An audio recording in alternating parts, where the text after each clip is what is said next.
Saudações, amigos e alunos do MEAF, tudo bem com vocês? Começando mais um Top Atualidades, o primeiro fora do horário de verão, como sempre é bom lembrar, não é? Tá aí o Top Atualidades, semana de 16 a 22 de fevereiro, mural de notícias.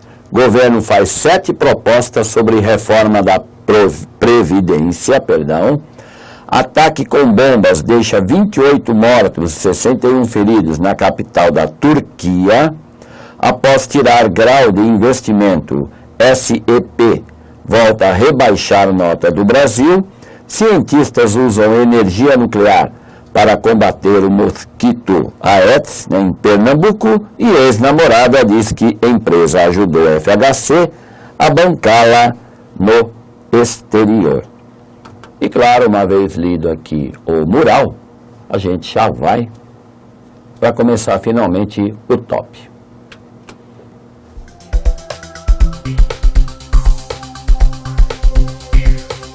Então vamos lá, começando aqui o top com destaque da semana. Governo faz 7 propostas sobre reforma da Previdência. Então, essa história de Previdência, claro, ela é bem antiga, desde aí dos anos 90, que a Previdência vem sendo um dos fatos, um dos fatores de preocupação dos governos. Então isso passou lá por Fernando Henrique, passou pelo Lula, está passando pela Dilma e vai continuar passando.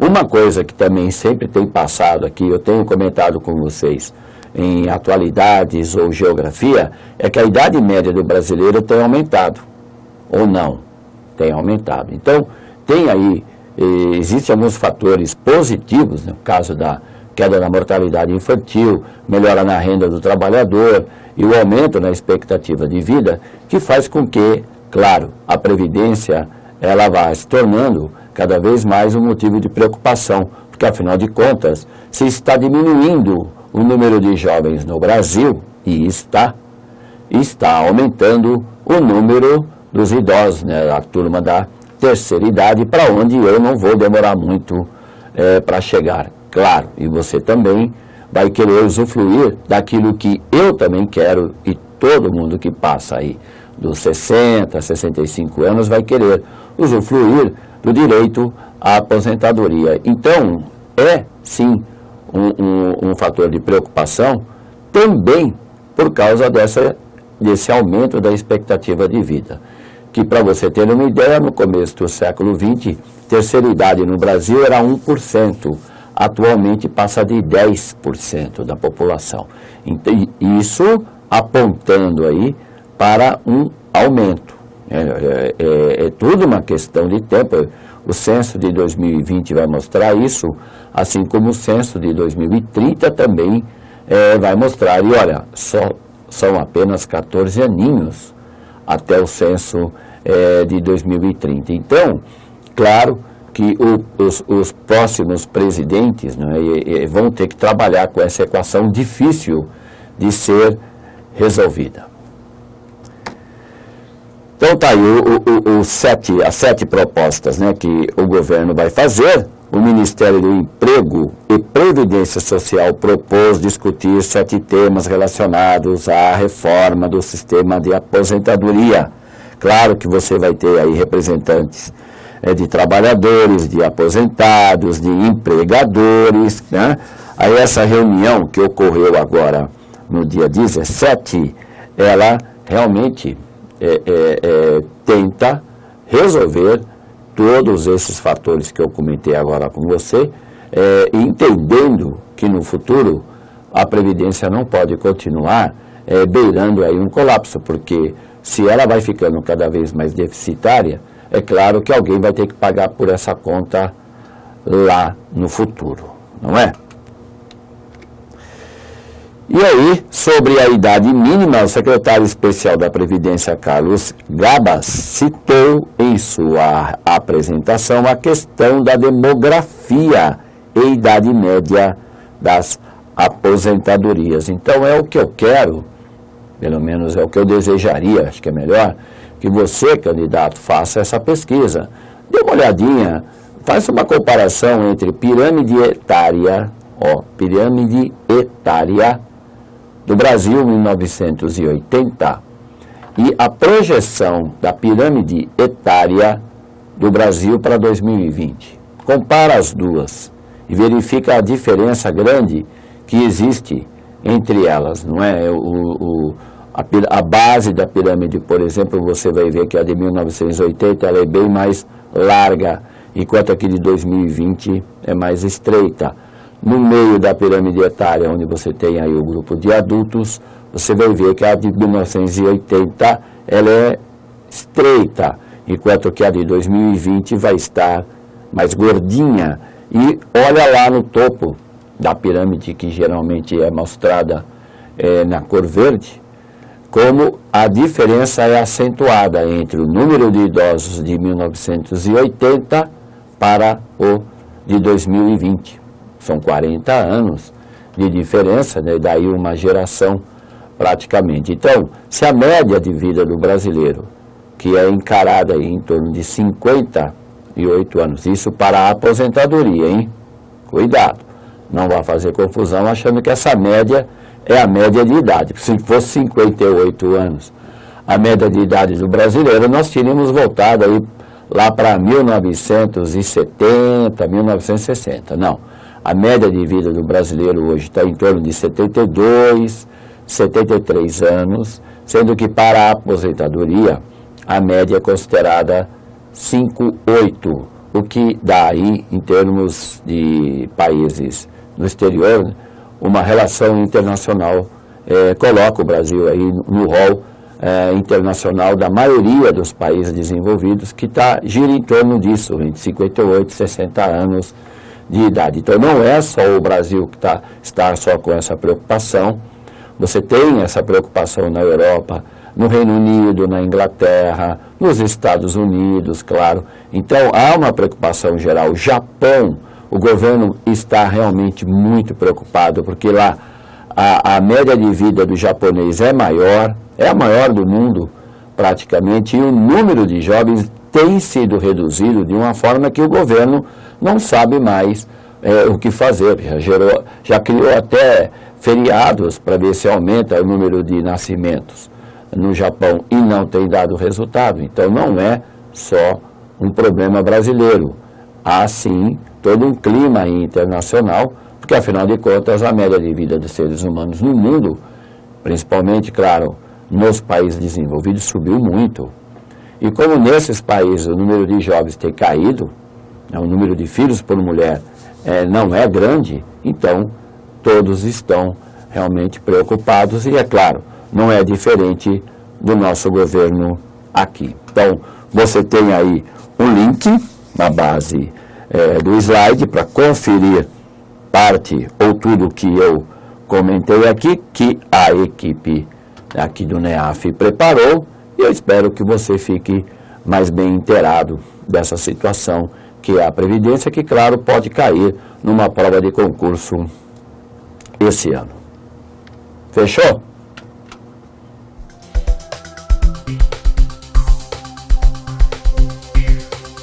E dando continuidade aqui ao Top Atualidades, mundo terrorismo. Ataque com bomba deixa 28 mortos, 61 feridos na capital da Turquia. E onde é que é a capital da Turquia, né, candidata? Não é Istambul, não, né? A tão histórica, né, uma das mais históricas cidades da Europa, né? Istambul, Constantinopla. Não é Ankara. Então o ataque foi em Ankara. Isso tudo indica, pelo menos é o que diz aqui a reportagem da Folha, foi feito pelo Estado Islâmico. Então aí de novo o Estado Islâmico mostrando para que veio, continuando aí no topo, né, do rol aí dos grupos terroristas. E claro, o Erdogan, o primeiro-ministro da Turquia, saiu falando muito a semana passada, esbravejou com toda a razão, porque afinal de contas o ataque foi perto de uma área militar, para deixar claro a postura do Estado Islâmico em relação ao que a Turquia vem dando apoio aos ataques ao próprio Estado Islâmico, né? Lembrando que a Turquia é membro da OTAN, né, Organização do Tratado Atlântico Norte, cede suas bases militares para aviões dos Estados Unidos. Então, isso tudo vem provocando aí a ira do Estado Islâmico e óbvio, é uma situação que tende a ficar cada vez mais tensa. Lembrando também que o ano passado a Turquia derrubou um caça russo que estava indo para um ataque ao Estado Islâmico. Isso gerou aí um atrito diplomático entre o Erdogan e o Vladimir Putin. Então, não perca aí essa linha de raciocínio, essa linha de fatos, para que você possa acompanhar tudo que se refere ao Estado Islâmico e ao que ele vem provocando aí no Oriente Médio. E, óbvio, né, a Turquia pertence aos países ali do Oriente Médio. Relação: atentados terroristas e Estado Islâmico. Sugestão de leitura: entenda o conflito entre a Turquia e os curdos do PKK. Brasil Política. Após tirar grau de investimento, o SEP volta a rebaixar a nota do Brasil. Então está aí mais uma vez, o Brasil tem sua nota de investimento rebaixada, o que é esperado. Afinal de contas, é previsto que o PIB brasileiro encolha 3,5% a 3,8% esse ano de 2016. E, óbvio, outras agências de risco vão continuar a rebaixar a nota aqui do Brasil e teremos muito o que falar disso aí no futuro. Ok? O que é um grau de investimento? É um selo de qualidade que assegura aos investidores um menor risco de calotes. A SEP foi a primeira agência entre as maiores a tirar o grau de investimentos do Brasil. Relação: economia, crise econômica e sugestão de leitura. O que significa para o Brasil a perda do grau de investimento. Brasil Ciência.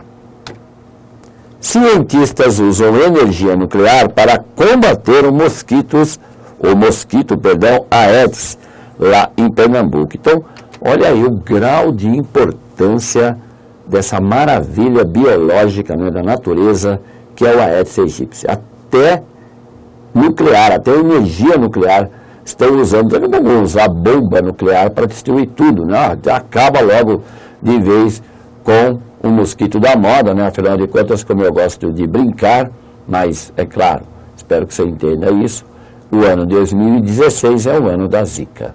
E aí, não podemos esquecer essa maravilha que está aí na sua telinha, que é o Aedes aegypti, né? Um mosquitinho que veio lá do Egito, isso lá por volta dos anos 40, não veio agora, não veio agora, e está dando toda essa dor de cabeça, inclusive com a observação da Organização Mundial da Saúde, Zika vírus, que você já sabe é transmitida por essa maravilha da biologia. Como a fêmea do mosquito fica disponível para acasalar apenas uma vez ao longo de toda a vida, o cruzamento com machos estéreis impede a reprodução, afirmou o pesquisador. Quer dizer, essa aí é mais uma tentativa, né, de impedir a reprodução do mosquito, porque não adianta só também ficar jogando veneno. A população tem uma participação fundamental nisso, né? O descaso da população numa época de verão como agora, esse verão que é o verão do El Niño, tem chovido muito aqui na região sudeste, sim, já era previsto, e é lógico, é tudo que o mosquito, a fêmea do mosquito gosta, porque aí ela tem local para a reprodução. Então a população, sim, também tem responsabilidade em tudo isso. Relação: energia nuclear e Organização Mundial da Saúde. Sugestão de leitura: OMS defende teste com mosquito transgênico e bactéria contra a Zika. Está aí o link para você ler. Brasil Corrupção. Ex-namorada diz que empresa ajudou FHC a bancá-la no exterior. E claro, isso está dando o que falar, né, por dois motivos. Primeiro, coincidência curiosa, a jornalista aí em questão, essa senhora que você está vendo aqui, toda sorridente, ter falado disso justo agora que o Lula vai ter que depor na Polícia Federal. Então, é uma coincidência interessante isso, né? E o outro fato é, senhor FHC, que coisinha mais estranha isso, hein? O senhor tem aí uma amante, isso durante o tempo que ele era casado, né? E é lógico, ela vai viver no exterior com um filho que, segundo a reportagem, já foi feito aí 2 testes de DNA e não foi comprovado. Isso, pelo menos, a reportagem. Agora, é muito estranho recorrer a uma empresa para bancar a amante que supostamente tem um filho. É uma história que realmente a gente gostaria muito de ouvir o ex-presidente, né, com toda a sua sociologia, com todo o seu português uspiano, falar em letras claras, né, em frases bem claras, explicar isso que aconteceu, porque em se tratando de Fernando Henrique Cardoso, a gente sabe que as coisas pegam mais leve. Ironia à parte, fique esperto com o nome dessa senhora, fique esperto com a situação, porque pode sim cair em prova de atualidades, hein? Não é só coisas do Lula, não. Do Fernando Henrique também. Relação política, corrupção. Sugestão de leitura, não quero morrer e isso fica na tumba. E isso ficar na tumba, perdão, diz jornalista sobre Fernando Henrique Cardoso, e o link está aí para você se divertir.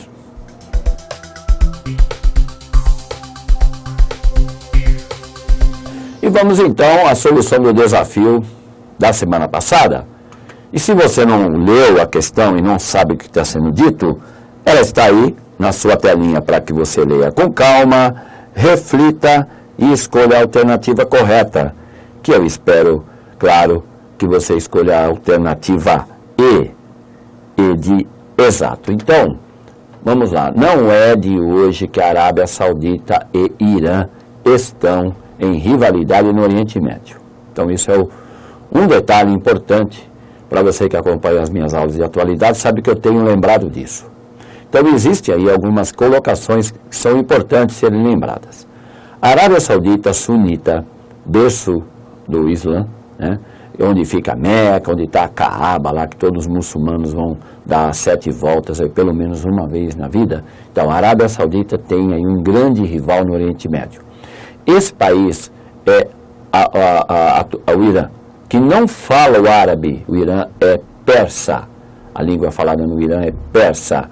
E, claro, eles são de maioria esmagadora, né, no Irã, xiitas. E você sabe que xiitas e sunitas têm aí as suas diferenças, as suas rivalidades. Então, esses dois países estão na oposição um ao outro já tem um bom tempo.